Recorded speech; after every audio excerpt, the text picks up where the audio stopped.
Hey everyone, I apologize. I thought I was set and I realized my dryer was running. And in fairness, I didn't want the dryer to muffle out my so exciting live. Yeah, I've been missed for a while. I haven't done a live in quite some times, probably since sometime in July. I felt the energy was a little overwhelming. I think we were going through some shifts. I know I was. That if you can't say anything that is beneficial to people, sometimes it's better to keep your mouth shut. So that's kind of what I did. I apologize for anybody who wondered where I went to and the messages. Thank you, everyone, for sending me messages and saying, hey, where are you? We want you back. Um, I wanted to do this live. Oh, here comes the dogs. So I guess you're going to listen to the dryer anyway. Um, I guess the hardest thing about what we're looking at over the next 2 years, I really had to do a deep dive into it. So it was either flourish or go into the abyss. And I think I did a little of both. I think that these last 2 years of pandemic trauma drama has really come through and brought people to their knees. I think I'm seeing evidence of people going through and they're angry for what appears to be no reason. They can't seem to get their footing. Staying home was not beneficial to their spirit. And other people are flourishing working from home. You know, it's the introvert extrovert scenario, but I also think that it's a little more than that. I think that there's that deep dive into consciousness that we really need to um, try to embrace, that we need to own, and that we need to work at to see where it is that we're at. Not everybody needs to work from home. Not everybody needs to or can handle going back to work. I think we're not very gentle with each other. And what my spirit team showed me was until we can hear voices, everyone's voice, all the people that are important to us and all the people who we work with, all the people we're at odds with, if we can't hear them, it doesn't do us a lot of good. We have traumatized ourselves in ways that maybe we shouldn't have. I think that we scramble trying to make sense of a new world. Technology has been forced on many of us who really we weren't interested in technology. We weren't interested in Zooming our sessions with our clientele. We were used to being able to be seen one on one and embracing those things that the energy of being together, bringing healing to each other. I'm not a fan of energy work through Zoom. Um, I I'm not a fan of Zoom. So I'll tell you why. Because I think for me personally, there's a lot of distraction for me. I do much better if I'm doing long distance healing to sit quietly and meditate. Um, I feel like Zoom is a uh, voyeur for me to do work. So it's a little hard for me, and I think that that's not always true for everybody. I'm not saying other people can't do it. I'm saying for me, it's difficult. I can do readings through Zoom. I can do uh, readings through the phone. I can do a lot of different things. I just feel like we struggle with how we're trying to find our new way. The other aspect of it is that we are in this divide. I've noticed that there are people who uh, aren't hanging well. Um, there's different levels of violence where we used to have compassion with people on things like homelessness, or for example, I had a friend who's a ex-marine. Um, He's a paraplegic, and his truck was stolen and his wheelchair, because we're dealing with people who are needing money for drugs and alcohol that on levels that we haven't seen, because that's how they're choosing to deal with this great awakening. I think that it's hard. People are coming at us, instead of talking to us. They have the opportunity to have a discussion, and they don't. They they want to make it where they're not responsible. They're angry at someone, so they're not responsible for their half of the agreements. And I think a lot of agreements are struggling right now because we're not in our integrity, because we don't know if we agree with what we agreed with before. So there's that component. People's minds, they do change and they do shift, but at the same time, we have to look at this from a different perspective, which is, if I'm here doing my work and I'm in my integrity and I'm trying to accomplish the things that I want to accomplish, I still have to finish out all my agreements that I agreed to. So I try to do it in my way of being integrity. And I think that people are struggling with what that means nowadays. They take on commitments and they choose not to finish them out. They choose not to fulfill their end of the bargain, which is traumatizing, because we come down. I know a lot of people like the word contract. I'm not a firm believer of the contract scenario, because I think contracts are very rigid. And that's just semantics for me. It's not because I don't believe that we make agreements. Of course we do. But I like the word agreement because that means that we agreed to bring things to each other's table. A contract makes it feel like you're obligated, and I don't think that we are always obligated to finish them out.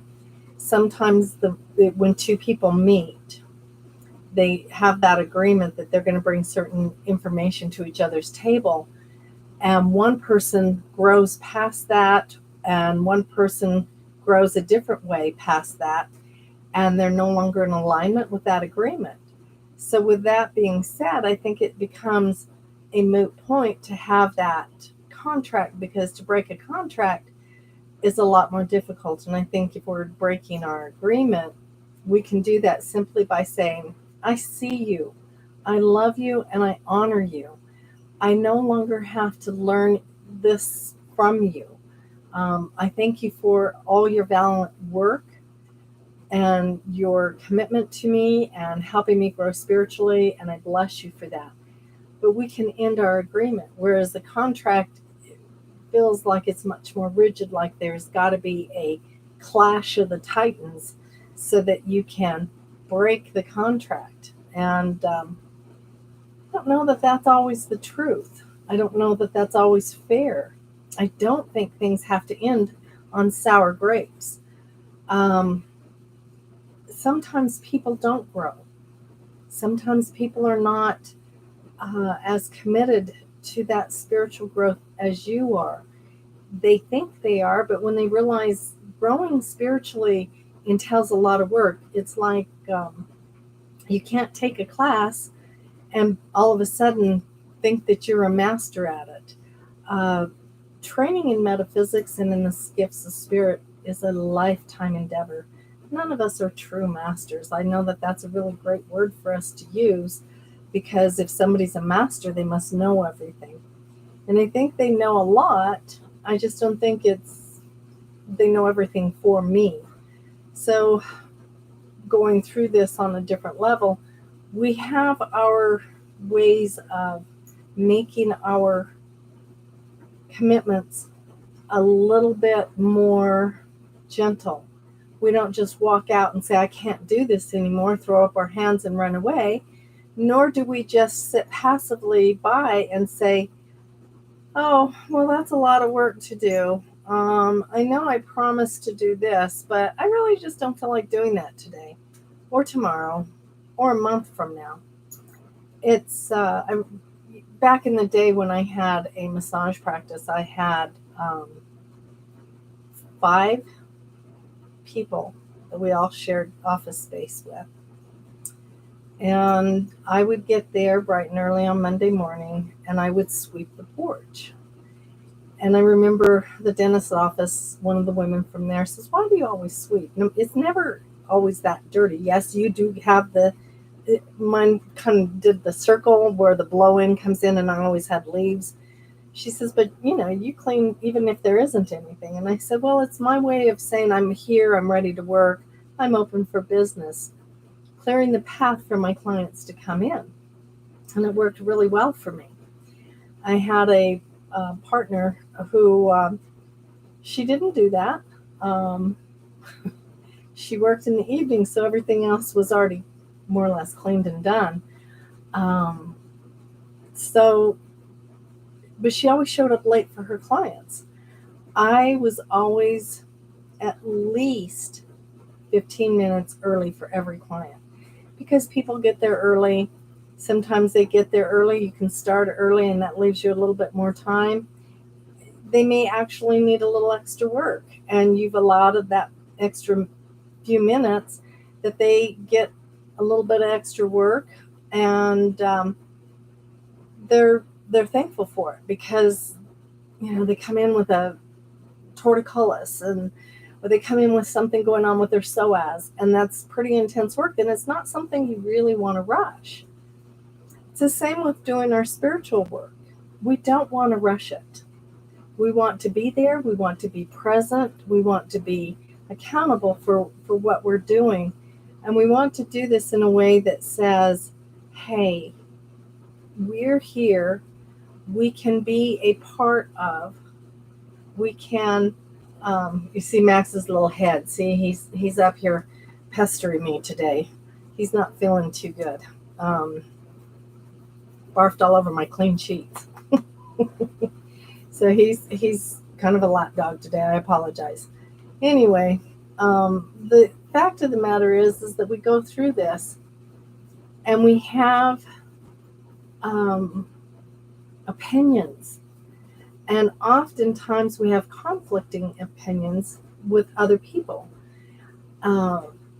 We're doing the radical self-forgiveness at the center on Fridays. There's a few of us that get together, and we're working at trying to get through this time frame by letting stuff go that really doesn't pertain to us. It really just doesn't really count much in our spiritual growth. Letting go of the drama that somehow we created. And in this book, I highly recommend it. It's a deep dive, and I again don't recommend people doing this lightly. This is not very easy to do, but going in there, it says you need to look at your authentic self. And when you do your authentic self,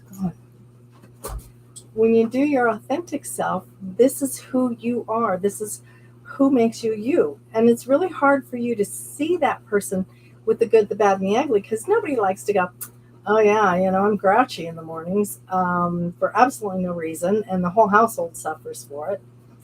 Nobody likes to be an introvert. All of us wish that, if you accept you're an introvert, it doesn't mean that you like being an introvert. It's just you prefer being non-challenged by being an introvert. There are so many personality traits that we have to come into acceptance with and let it be okay without having judgment against ourselves. The other aspect of that is that the next exercise is the inferred personality traits. And that's the onus that people put on you, and you have to go in and see yourself as that way. Well, I'm pretty easygoing. I tend to ask people time and time again, especially the ones that work with me. Have you advertised yourself? Have you gotten yourself out there? Are you, supporting yourself in your work. How are you letting people know how good you are? Um, Offering opportunity after opportunity. But if they don't believe it, if they don't let themselves be seen out there, there's nothing I can do. So if the endeavor that they're working on fails, it's, you know, I have to say, well, that's not working. So we can't do this anymore. Or, working with Resonant Essentials is not always a perfect fit for people. Maybe they don't want to do their advertising and they feel it's my obligation to do their advertising for them. And it's like, but it's your business. This is not my responsibility. So when people don't take care of their responsibility, you have to say no. And when people make agreements, sometimes you have to say, no, I'm not changing it because now it's not working for me. What you want to do is not working for me because that's not what we agreed to. And sometimes saying no, because generally really, fine. If you need vacation time, if you need time to take off, if you need to do this, fine. You're making your decision. I will let you do whatever it is, but sometimes I have to say no. So that no can be perceived as me being a bully, as it was in July with a woman. I had to say, we're not a good fit. It just didn't work. Her work was her work, and it just as good as she was at her work, her methods were not good for Resonant Essentials, her personality. So she was very angry with that. Max, lay down. This is what I'm talking about, doing the great divide. We're going to see people in passing. Maybe we no longer hold the same ideals or the same vibration with them anymore. And they're going to be kind of out there, looking out in the distance as we wave and we pass by. Maybe we'll run into them at the grocery store and say, hey, because I have people I do that with now that, I'm looking at, golly gee, haven't seen in 30 years. Well, I don't do what I did 30 years ago. So it's just, hi, how's it going? Nice seeing you. I don't engage in them politically. I don't engage with them spiritually. I just say, hi, how are you? It's good to see you. I hope you're happy. Life being good to you. You look terrific. And we go about our way. This is what's going to happen during this time of this divide. We're going to see people and we have to let them go. We truly have to let them go. And they have to go with dignity. And they have to go with we can't be yelling at them. You're not doing what I want you to do, so therefore I'm going to cut you off at the knees. That's just silly, because when we do that, we create an imbalance in our life. Sometimes all we have to do is say, hey, you know what? I will see you when I see you, and let it be okay. We're dividing the energies. It's 3D separating from 4D on up. I used to tell people that being a 4D consciousness is not opening your door and just being in another realm. You're still going to be here on Earth. It's about your consciousness, what's important and how you handle it. It's about your values, your spiritual integrity, your commitment to growing, and your ability to see life on a different level. If we can do our training, if we can do the things that we need to do, then yay, life is wonderful all day long. Yay, we got things moving and sorted and going strong.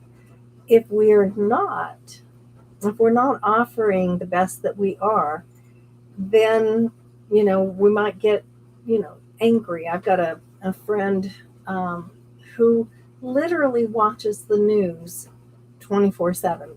When they're not sleeping, they're watching the news, cable news, where there's a lot of editorializing going on, a lot of opinion seeking, and they've made up their mind to engage life on a political level. Well, politics is pretty 3D. We can change the outcome of our politics as long as we bring our consciousness to the table. In other words, if you don't want to see what's going on, then you consciously raise the vibration around that. Send healing to the situation with white light. Bring to the table the opportunity that things are changing in a soft and gentle manner. I think that we are moving to a consciousness, and I'm hoping that the collective consciousness is hearing my voice, that we are no longer worried over who people are from a gender identity point of view, or a sexual orientation point of view, or a cultural point of view. I would hope that we're reaching out and understanding that business is business, and that the important thing is to learn how to do business with ethics and integrity, and how we can make this happen in a way that we bring healing to those situations. It's not always the first part of life. It's not always the middle part of life, and it's not always the end part of life. It's what you do every moment in those times where you're actually saying, I can change my mind. I was raised I'm a end of the 50s child, raised in the 60s, where there was a lot of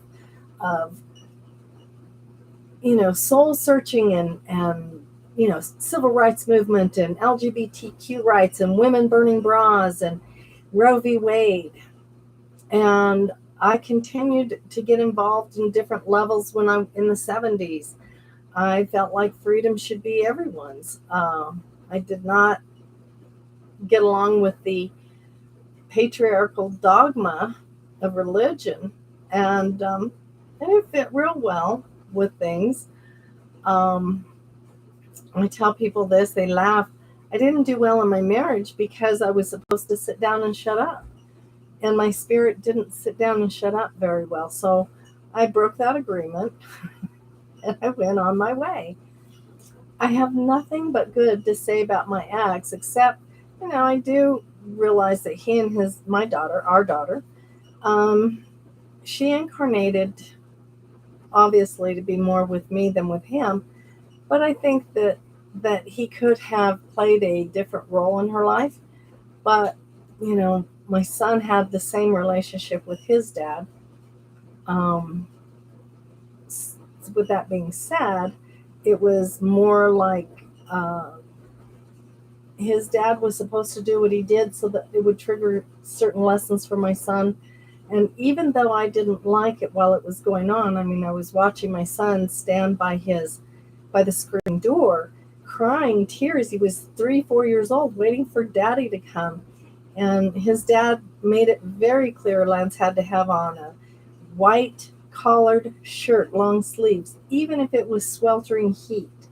His hat, his boots, and his Wranglers had to be dressed according to dad. And Lance would be sitting there for 3 or 4 hours, and it was traumatizing, and it was hard to watch. So I engaged that energy in that 3D mindset. How dare you treat your son like this? Today, as an older woman, and a woman who understands that, we do things on a different level, I go in and I understand that these changes are important for us. These changes are there for us to embrace, so that we learn to express ourselves. The same story can be said for many, many children in today's day and age. But if we want to move our children to higher enlightenment, we understand that sometimes having 2 parents is not healthy for the child if there's conflict in the home. And sometimes having 2 parents of same sex is much better than having 2 parents with conflict. Nothing that anybody does is so bad that they can't be loved by someone. Jeffrey Dahmer had a mom, And as much as she might have hated what he did, she still loves the son. I was watching a documentary the other day about, excuse me, allergy season still. A documentary about how when our children are told by action that they're bad, then they behave in a way that will reinforce that belief. And that's what the radical self-forgiveness talks about, is the inferred belief system that we've come to because we have told somebody by our actions that they're bad. And actually, actions are bad.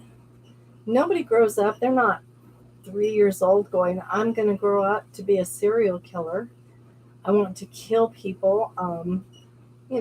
Not saying that there isn't some mental break in there that happens. It could have happened at 3, but a newborn baby is a pure slate. They incarnate to play that role, but if that's their role, then that's what they incarnated to do. It's the same with rapists, presidents.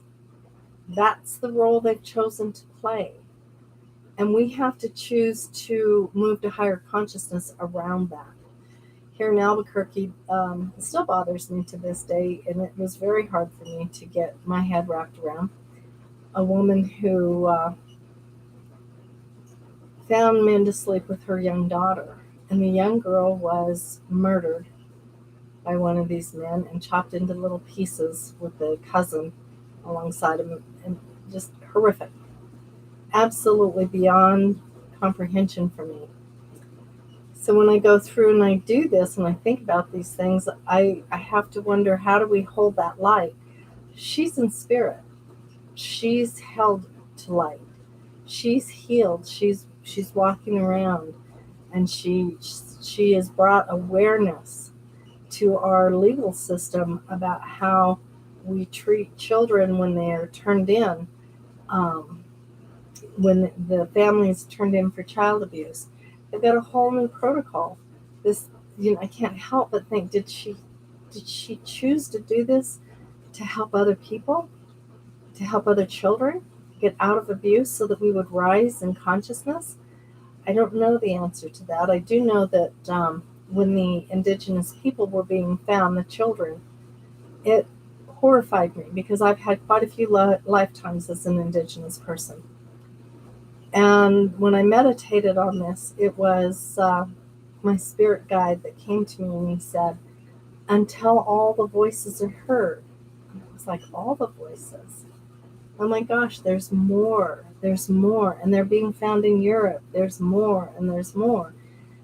This is not okay for us to treat people like this. I don't care what culture they're from. I don't care what religion does it. I don't care how many excuses that anybody can come up with.